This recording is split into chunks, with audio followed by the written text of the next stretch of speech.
नमस्ते। इस वीडियो में मैं दिखाऊंगा कि गूगल शीट मॉड्यूल को व्हाट्सएप चैटबॉट से कैसे इंटीग्रेट करें। पिछले वीडियो में मैंने बताया था कि ऑटो चैट के नो कोड चैटबॉट बिल्डर से व्हाट्सएप चैटबॉट कैसे बनता है। इस चैटबॉट में पहले मैं कुछ बदलाव करूंगा, फिर गूगल शीट मॉड्यूल को इंटीग्रेट करना समझाऊंगा। तो अगर आपने वह वीडियो देखा है तो आप जानते हैं यह चैटबॉट पहले से कैसे काम करता है। अगर कोई यूजर नंबर पर मैसेज भेजता है तो यह क्विक इंटरैक्टिव मैसेज से शुरू होता है, फिर लिस्ट मैसेज आता है जिसमें कई विकल्प होते हैं और फिर यह देश, उम्र और अन्य जानकारी पूछता है। मैंने देखा यूजर ने इकट्ठा नहीं किया है, इसलिए मैं यह बदलाव इस चैटबॉट में कर रहा हूँ। इसके लिए मैं टेक्स्ट मॉड्यूल इस्तेमाल कर रहा हूँ। देश पूछने से पहले यूजर नेम पूछने के लिए कृपया अपना अच्छा नाम बताएं और फिर मैं इनपुट मॉड्यूल का उपयोग करके यूजर नेम इकट्ठा करूंगा और फिर नाम को सेव करूंगा।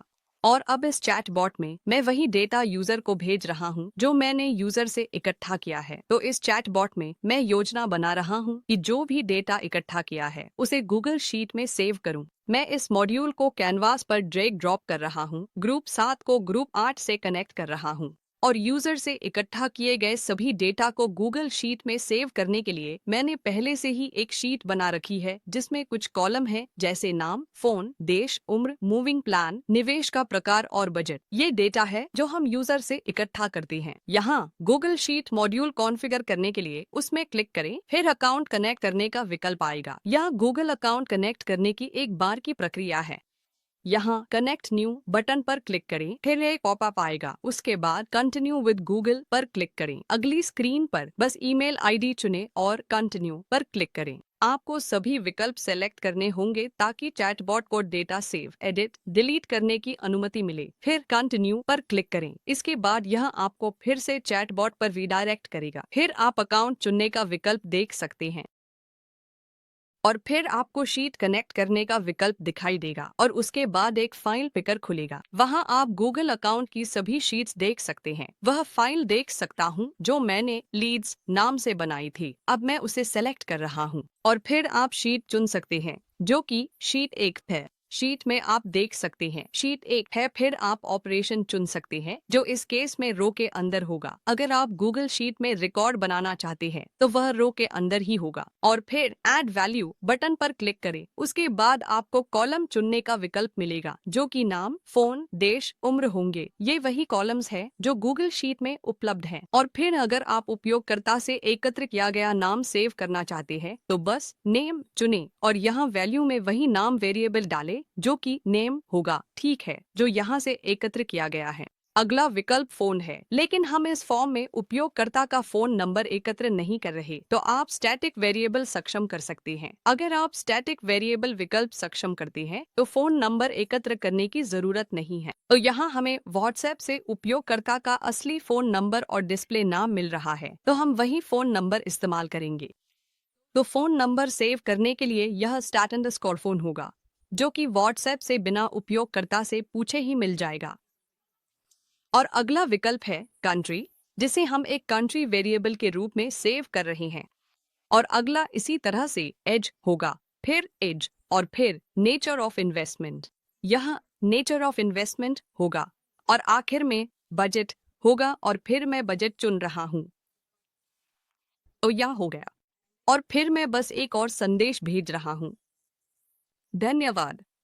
तो इस चरण में इसे एक रिकॉर्ड गूगल शीट में लिखना चाहिए। आप देख सकते हैं कि यह खाली है। अब चैटबॉट टेस्ट करते हैं और देखते हैं कि कोई रिकॉर्ड जुड़ रहा है या नहीं। चैटबॉट टेस्ट के लिए मैंने व्हाट्सएप स्क्रीन शेयर की है और कॉन्फ़िगर किए गए नंबर पर हाय भेज रहा हूँ। मुझे एक त्वरित उत्तर संदेश की उम्मीद है। अब मैं बाय विकल्प पर क्लिक कर रहा हूँ, फिर बजट चुन रहा हूँ और अपना नाम दे रहा हूँ।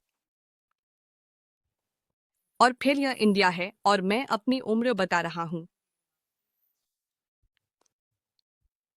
मैं इन्वेस्टमेंट को एक विकल्प के रूप में चुन रहा हूँ और यह तुरंत है। और आखिर में ईमेल आईडी है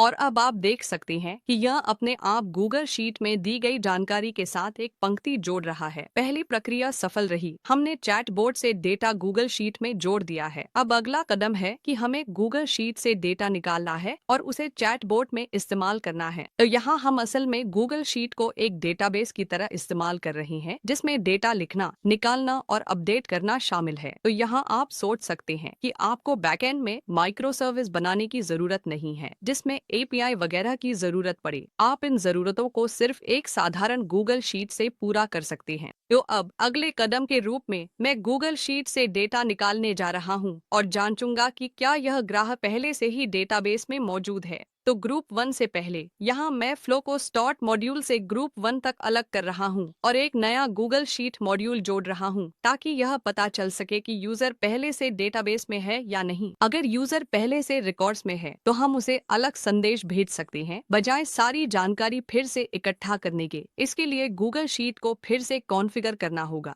अकाउंट पहले से ही कनेक्टेड है तो मैं बस शीट को चुन सकता हूँ। यह एक फाइल पिकर है, मैं वही शीट चुन रहा हूँ और फिर शीट का नाम चुन रहा हूँ। इस बार ऑपरेशन अलग है, यह शीट से डेटा प्राप्त करेगा। तो यहाँ शीट से डेटा प्राप्त करने के लिए हमें हर पंक्ति में एक यूनिक वैल्यू चाहिए होती है। उदाहरण के लिए, अगर आपके पास हजारों रिकॉर्ड है तो आपको हर रिकॉर्ड को एक यूनिक वैल्यू से पहचानना होगा, जो यहाँ फोन नंबर है। मैं जिस डेटा का उपयोग कर रहा हूँ उसमें फोन कॉलम को यूनिक वैल्यू के रूप में ले रहा हूँ और स्टैट_फोन फोन नंबर को सेलेक्टर के रूप में चुन रहा हूँ, ताकि डेटा यूजर के फोन नंबर के आधार पर निकाला जा सके। यहाँ हम यूजर से कोई डेटा इकट्ठा नहीं कर रहे हैं। हमारे पास यूजर का फोन नंबर एक स्थिर वेरिएबल के रूप में है और फिर हमें कुछ सेल्स निकालने हैं, जैसे नाम। तो हम नाम को फिर से नेम के रूप में सेव कर रहे हैं। यह मॉड्यूल यूजर का नाम फोन नंबर के आधार पर निकालेगा, अगर वह इस गूगल शीट में उपलब्ध है। तो यहाँ अगला कदम कंडीशन बनाने के लिए मैं कंडीशन मॉड्यूल का उपयोग कर रहा हूँ। मैं इसे ग्रुप 10 से ग्रुप 11 में कनेक्ट कर रहा हूँ और फिर कॉन्फ़िगर विकल्प पर क्लिक करता हूँ, फिर ऐड अ कंपैरिजन पर क्लिक करता हूँ और फिर उस वेरिएबल को चुनता हूँ जो नाम होगा। तो मैं नाम चुन रहा हूँ और ऑपरेटर चुन रहा हूँ। यहाँ मैं चेक कर रहा हूँ कि ये सेट है या नहीं, यानी मैं देख रहा हूँ कि नाम में कोई वैल्यू सेट है या नहीं। अगर यूजर पहली बार है तो नाम की सेट कंडीशन फॉल्स लौटाएगी, यानी नाम सेट नहीं है। अन्यथा अगर यूजर पहले से गूगल शीट में है और डेटा मिल गया है तो यह ट्रू लौटाएगा। मैं सेट कंडीशन का इस्तेमाल कर रहा हूँ। तो अगर यूजर पहले से ही गूगल शीट में है और डेटा मिल गया है तो मैं यूजर को संदेश भेज रहा हूं कि आपने पहले ही रुचि सबमिट कर दी है, और डिफॉल्ट ब्लॉक का मतलब है नाम वेरिएबल सेट नहीं है, जिससे यह वीडियो वाले ब्लॉक से कनेक्ट होगा। तो नए यूजर के लिए वही ब्लॉक फिर से चलेगा। मैं इसे फिर से सेव कर रहा हूँ और चलिए इस चैटबॉट को दोबारा टेस्ट करते हैं। इसे टेस्ट करने के लिए मैं अपनी व्हाट्सएप स्क्रीन शेयर कर रहा हूँ और फिर एक हाय भेज रहा हूँ। यह सफलतापूर्वक अपेक्षित संदेश के साथ जवाब दे रहा है, क्योंकि मैंने पहले अनुरोध सबमिट किया है और डेटा प्राप्त करने की प्रक्रिया भी सफल रही। गूगल शीट मॉड्यूल बहुत शक्तिशाली है। सिर्फ गूगल शीट का इस्तेमाल करके आप ढेर सारे यूज केस बना सकते हैं। इस वीडियो में मैंने सिर्फ एक बेसिक यूज केस दिखाया है, लेकिन आप अपनी कल्पना से कुछ भी बना सकते हैं। चैटबॉट सिम्युलेटर बनाने के लिए चैनल सब्सक्राइब करें ताकि ऐसे और वीडियो मिले।